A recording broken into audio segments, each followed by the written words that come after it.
It's astonishing. All this is only 20 or 30 minutes from the heart of San Francisco. Not a human habitation in sight anywhere.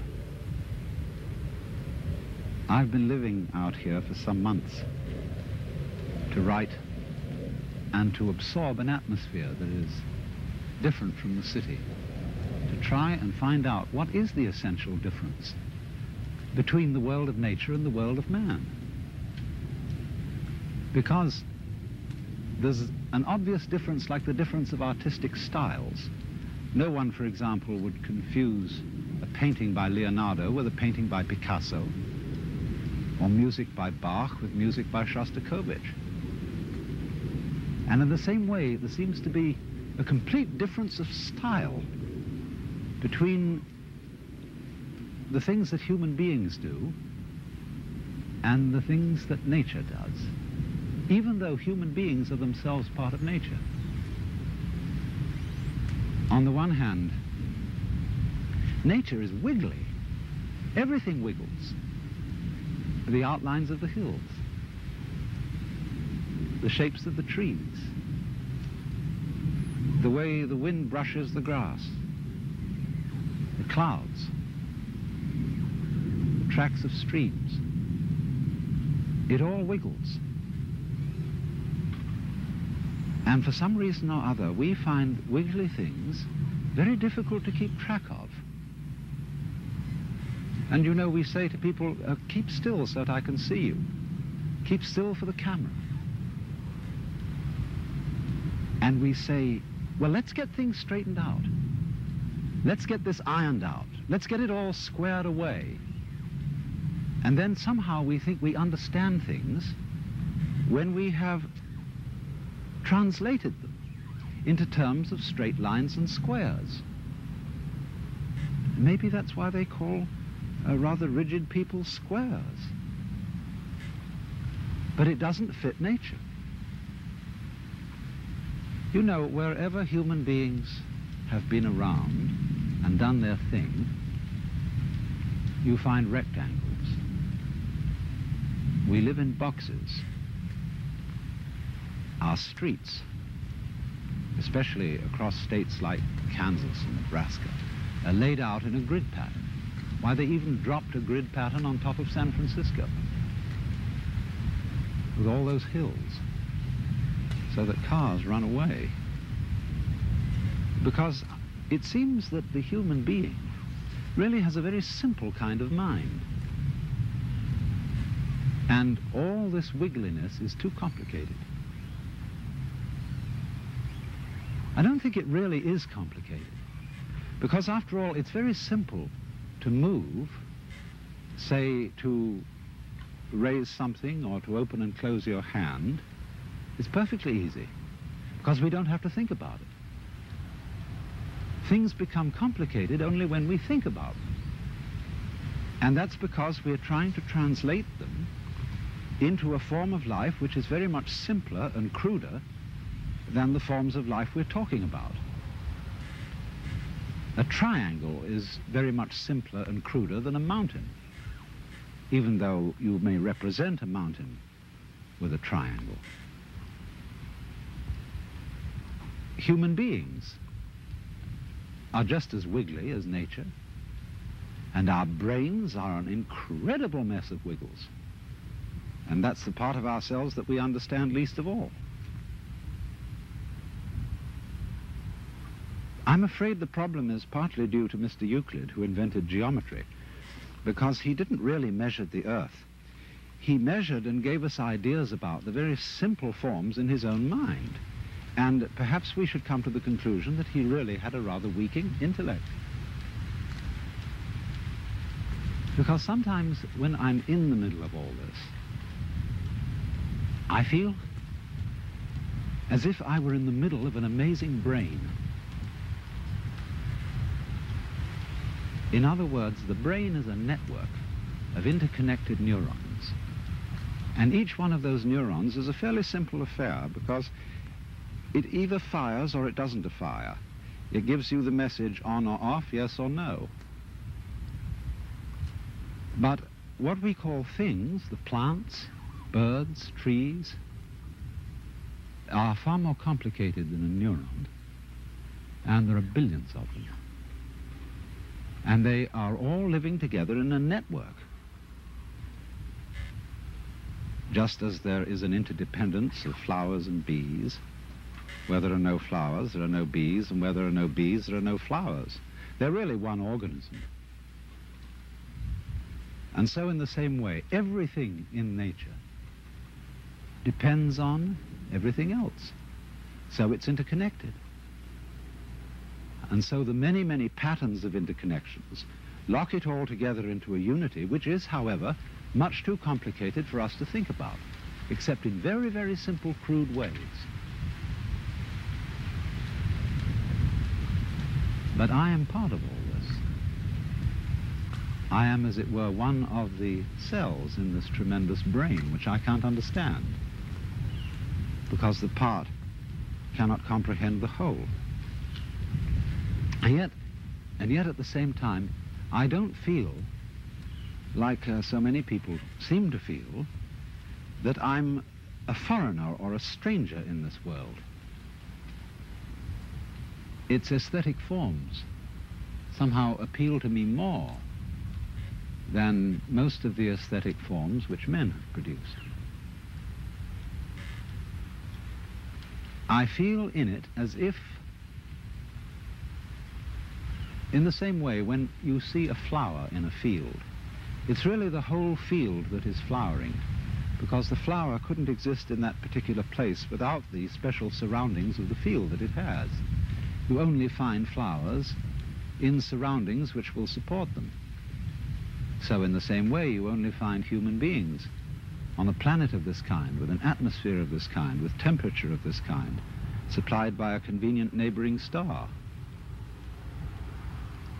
And so, just as the flower is a flowering of the field, I feel myself as a personing, a manning, a peopling of the whole universe. In other words, I seem, like everything else, to be a center, a sort of vortex, at which the whole energy of the universe realizes itself, comes alive, a sort of aperture through which the whole universe is conscious of itself. In other words, I go with it as a center to a circumference.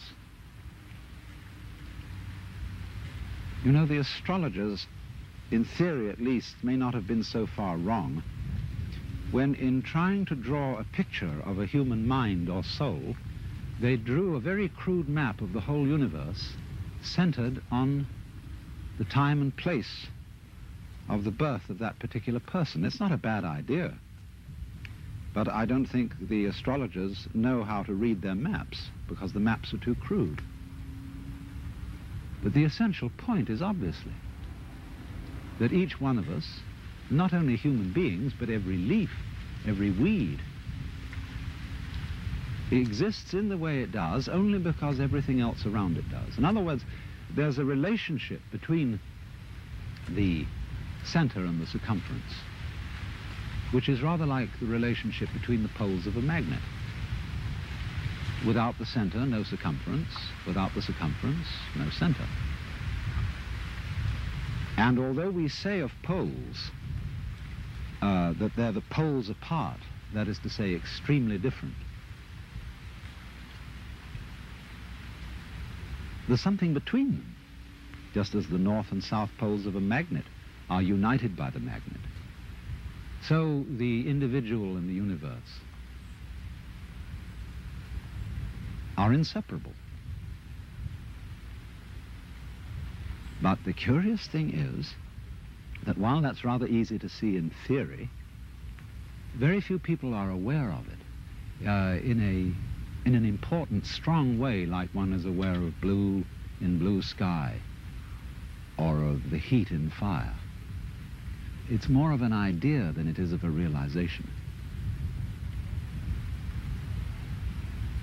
And so it strikes me more and more that our failure to feel at home in this astonishing brain in which we live is the result of a basic initial mistake in our thinking about the world, and is in turn the cause of what is beginning to look like the failure of our technology, of the fact that everything we're doing to try to improve the world was a success in the short run, made amazing initial improvements, but in the long run we seem to be destroying the planet by our very efforts to control it and improve it. And it strikes me that that is because we are really too simple-minded to understand what we're doing when we interfere with the natural world strongly and on a vast scale. We don't really interfere with it because that would suggest that we were something different from it, something outside. But I think what we're doing is we are understanding it in terms of languages, numbers, in terms of a logic which is too simple for the job, too crude for the job. To begin with, we understand everything in terms of words or numbers, and they're stretched out in rows, in lines. And our eyes have to scan those lines in order to understand them. But when I scan this view, I don't do it line by line by line. I see the whole thing at once. I take it in with, as it were, a wide-angle lens. But when I try to understand the world through literature and through mathematics, I have to scan lines. You know, that's why it takes us so long to get educated in school, because our eyes have to scan and organize miles and miles of print. And that takes us 20 years or more to get through it. But life happens, changes go on too rapidly for that. Because you see, in the world, everything is happening all together everywhere at once. And meanwhile, we, with our myopic little minds, are working it out step by step. Of course, we are greatly assisted by the rapidity of the computer. But even so, the computer is still looking at things in rows as the magnetic tape goes through and is scanned by the computer. It's still all going along in a single track. And I suppose then our difficulty is that we have lamentably one-track minds in an infinitely many-tracked universe. And we may have to come to the alarming conclusion that the universe is smarter than we are.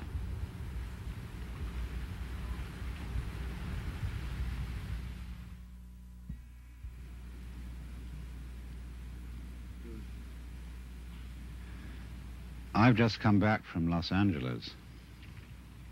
I was down there to meet with a group of rather important people in the movie industry, scientists and so on, who were considering calling a congress of the best minds in the world to meet in Los Angeles in the near future, to be a kind of planetary alarm conference. They wanted scientists and statesmen, religious leaders, and to do something to impress upon the world through all the media that we are in very serious danger of destroying the biosphere, that is to say, the whole envelope of living creatures which covers this planet, through pollution, overpopulation, nuclear fallout, poisoning of our food and very lack of food. And we met to discuss the problem of organizing this conference, and here were all these brilliant people. And it came over us that we really didn't know what we ought to say. I mean, you can scream and create a state of panic, but that won't do any good. And when it came down to it, we didn't know what we ought to say because we really don't know what to do. Some things that we might do, for example, to increase the food supply with high-yield crops, may be ecological mistakes. And so the consensus of almost everybody at the meeting was that in some way or other, the human race has to learn how to leave the world alone and let what is called the natural homeostasis, that is the self-balancing process of nature, take care of the mess. Now, how are we going to do that?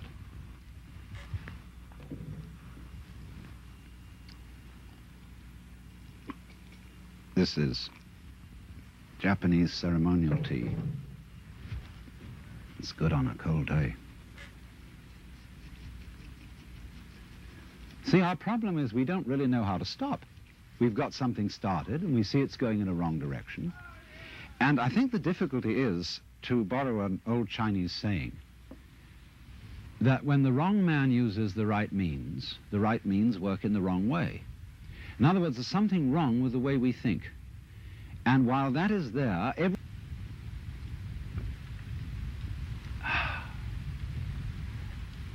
and so in the same way, we confuse happiness with status, and we confuse ourselves as living organisms which are one with this whole universe with something we call our personality. Now, what is our personality?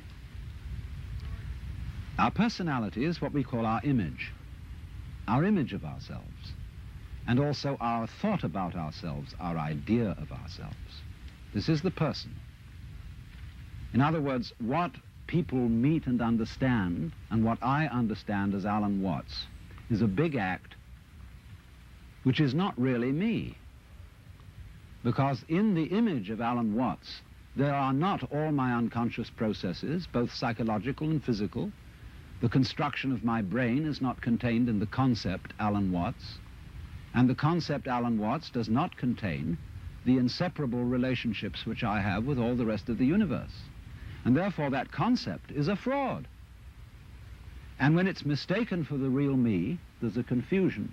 Because if somebody says to me, Alan Watts, do something about it, the concept Alan Watts can't do anything.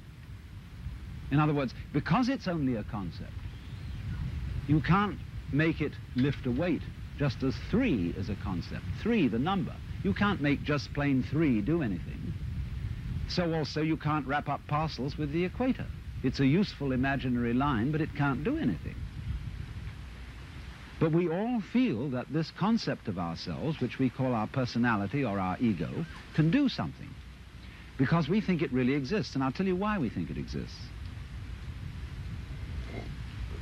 What happens when you, if I were to say to you, now look hard at the television screen, really look at it. What do you do as distinct from just watching it in the ordinary way when you say, now I really got to see that? What do you do? Notice that you tighten muscles all around here, that you frown a little, you clench your teeth perhaps. Now what has that got to do with seeing anything clearly? It has absolutely nothing to do with it. Same thing when you listen carefully. Now listen, catch everything that's said, or you start tightening up around your ears. That has nothing to do with hearing clearly. Now, from the moment we were little children, when teachers in class screamed at us, pay attention, we go tight in various ways, either to see or hear more clearly, to concentrate, or to will something which is supposed to be difficult to do. And that constitutes a habitual tension over the whole body that's there almost all the time. And that feeling of unnecessary tension is, as it were, the material sensation upon which we fasten this concept of I. We hang it on to that feeling. The concept is not us. The feeling of tension is completely phony. It has nothing to do with success in seeing, hearing, or acting. And so we get the marriage of an illusion with a falsehood, and that we call ourselves. And no wonder we feel cut off from everything, alienated, frightened of life and death. So what has to happen is we have to come back to a sane view of our own life, which is the way we really are, an organism functioning in terms of the whole environment, with the whole environment, instead of this funny little separate personality. But how are we going to do that? People say, oh, you can't change human nature overnight. You're asking us to give up the ego. And that's the most difficult of all things to do. Actually, it isn't, because the ego doesn't exist. But of course, if you try to give up your ego with your ego, then it'll take you to the end of time. Because this is the point. You can't transform yourself. You can't make yourself sane. You can't make yourself loving. You can't make yourself unselfish. And yet it's absolutely necessary that we be that way. It's absolutely necessary. If we are going to hand over the direction of nature to nature, which is what it comes to, it's absolutely necessary that we let go of ourselves, and it can't be done. Not by anything that we call doing it, acting, willing, or even just accepting things. You can't do it. Why? Because you don't really exist as that kind of a separate ego or personality. It's just an idea based on a phony feeling. So when it comes down to it, it's shocking news for us, for the human race, for our pride.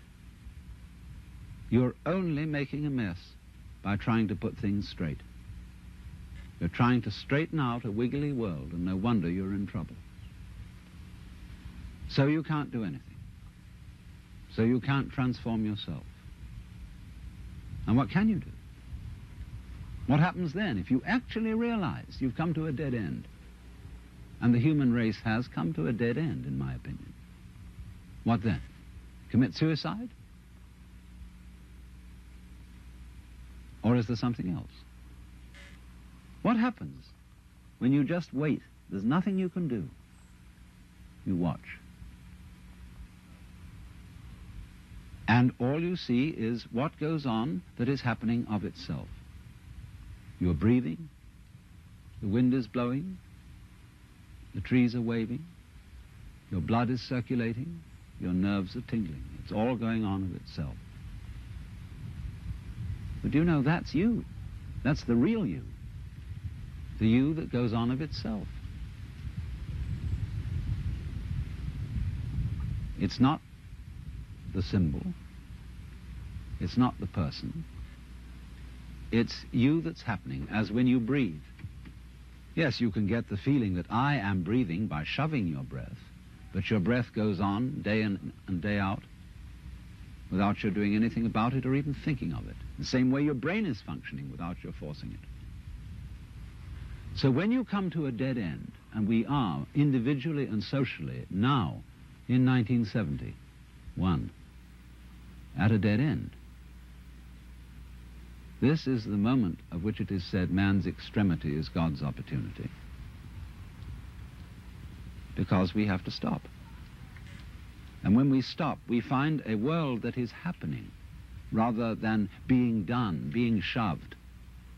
And that happening, as distinct from doing, is our fundamental self. And our fundamental self is not something just inside the skin. It's everything around us with which we connect. When you look out of your eyes at nature happening out there, you're looking at you. I'm not going to say what we should do from then on, but simply that before we think of doing anything in this critical situation, we realize the completely illusory nature of the beings that we think we are. and get back again to the beings that we really are, which includes all this outside world, no longer left outside.